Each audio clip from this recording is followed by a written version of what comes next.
Stop. Look at this number. $38 trillion. It's what the United States owes right now. The highest debt in American history.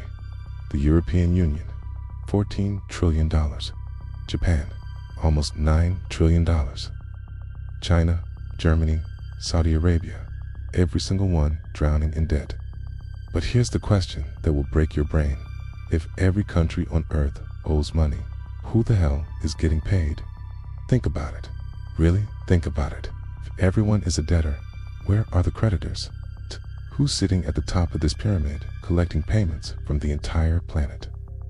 The answer is going to disturb you, because when you follow the money all the way to the end, you discover something impossible, something that shouldn't exist, but does. Let me show you. Total global debt right now, $315 trillion. That's nearly 3 times the size of the entire world economy. 3 times everything humanity produces in a year. So who holds the other end of that rope? Your first instinct might be rich people, or banks, or China, and you'd be partially right. But dig one layer deeper, and you hit the paradox. China owns about $800 billion in US debt. But wait, China itself owes $13 trillion to its own banks and foreign investors. So China is both creditor and debtor simultaneously. Japan holds $1 trillion in American debt, okay? But Japan owes $9 trillion to Japanese banks, pension funds, and international markets. The United States owes $38 trillion, but most of it, about 2/3, is owed to Americans themselves. Banks, pension funds, retirement accounts, the Federal Reserve. Wait, so America owes money to America. How is that even possible? Here's where it gets stranger. That debt you think America owes, it's not a burden to the people who hold it. It's an asset, the most valuable asset in the world. But if debt is an asset, then who's really in control here? And why does it feel like everyone's drowning when someone, somewhere, must be winning? Hold that thought, because before we can answer who benefits, we need to understand how this madness started. Let's follow the money. Really follow it. The U.S. Treasury issues $38 trillion in bonds. Who buys them? American banks, American pension funds, American insurance companies, the Federal Reserve, which is technically American, and yes, some foreign countries, so Americans lend money to the American government. The government pays interest on those bonds using tax money collected from ... Americans. Wait, so Americans are paying themselves? Yes, but here's the catch. Not the same Americans. Working class Americans pay taxes that fund interest payments.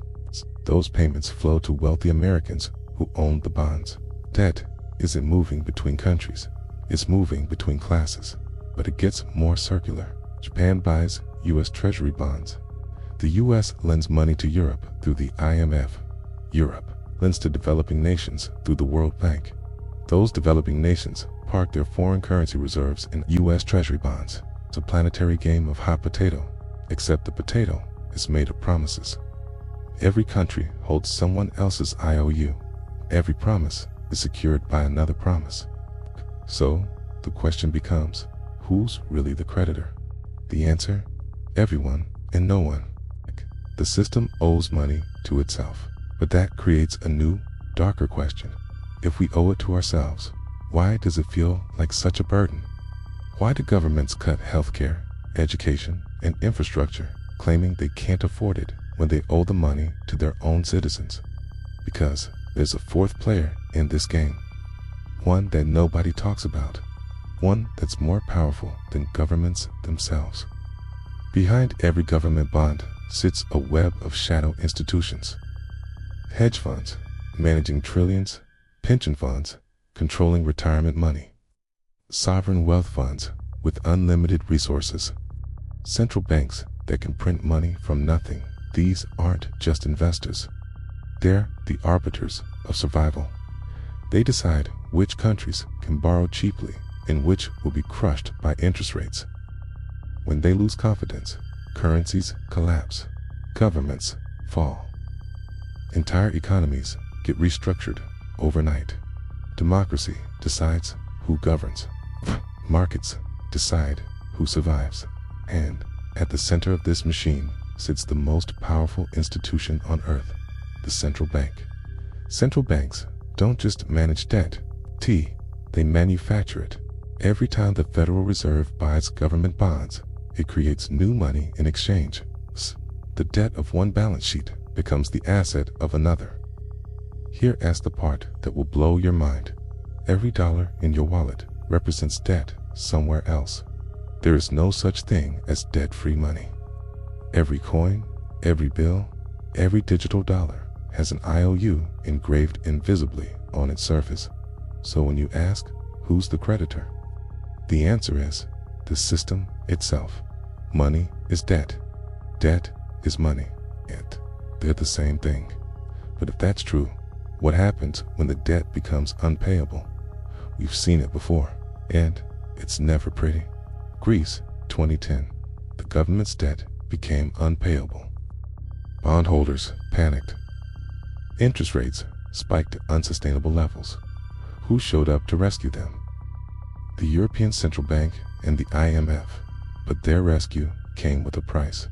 Austerity, tax hikes, spending cuts, mass unemployment. An entire generation sacrificed. The bailout wasn't a rescue. It was a hostage negotiation where the hostages paid the ransom. Argentina has defaulted on its debt 9 times. Each time, the same cycle repeats. New loans replace old ones. Old debts get restructured. The machine resets with a new name on the same balance sheet.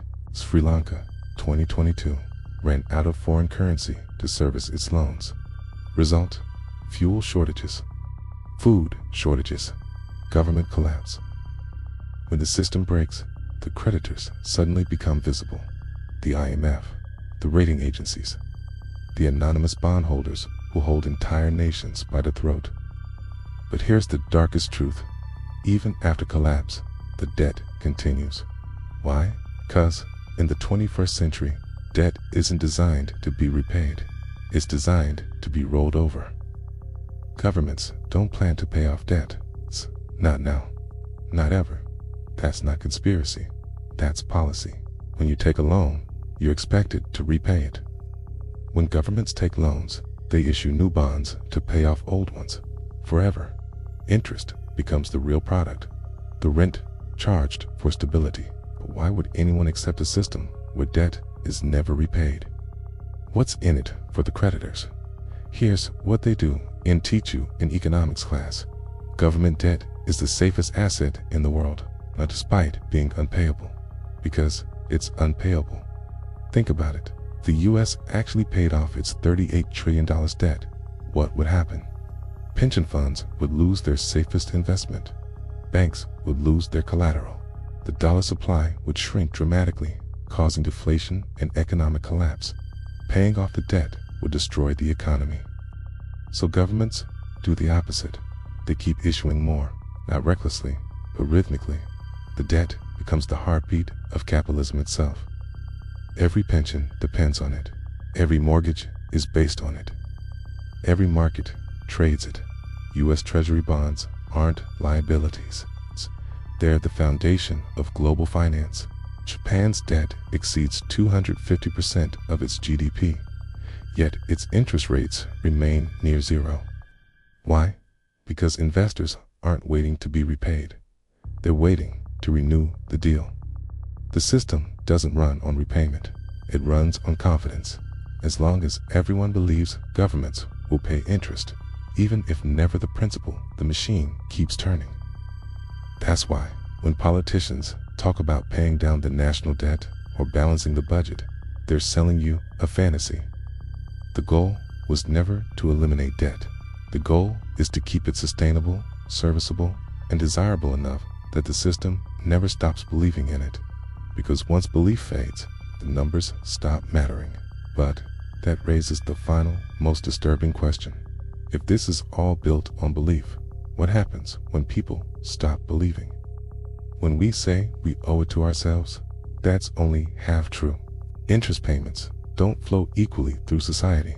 They flow upward, from taxpayers to bondholders, from workers to investors, from the bottom to the top. That's why global inequality and global debt rise together. They're the same phenomenon. The system rewards those who own debt and punishes those who merely pay it. In the United States, the top 10% own roughly 90% of all financial assets, including government bonds. So when the government pays interest on its debt, that money flows primarily to the wealthy. Meanwhile, working-class Americans paid the taxes that fund those interest payments. It's not a transfer between countries, it's a transfer between classes, scaled up from households to nations, from nations to the planet. So, when you ask who's the creditor, the answer isn't China. It isn't Wall Street. It isn't the IMF. It's whoever owns the debt. And in a world where debt equals money, whoever owns the debt owns the system. The problem is what happens when new borrowing can't keep pace with old promises.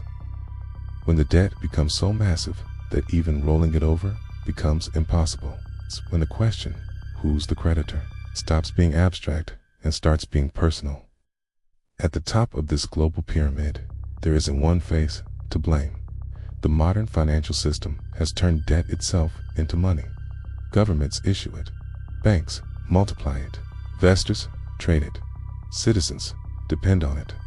The line between debtor and creditor has blurred beyond recognition. Debt once meant bondage. Today, it means balance. Okay, but if that balance ever tips, if confidence breaks, the illusion ends. Okay. And we'll all remember what debt really is. A promise that can't be kept forever. Okay. So the next time someone tells you a country is in debt, ask them this: to whom? And when they can't give you a straight answer, you'll understand. We're not in debt to anyone. We're in debt to the system itself. And the system needs us to stay in debt, because without debt, there is no money. Without money, there is no system. The creditor isn't a person. It's not a country. It's the machine. And the machine doesn't want to be repaid. It wants to keep running forever. If this broke your brain, subscribe, cause there's so much more they're not telling you.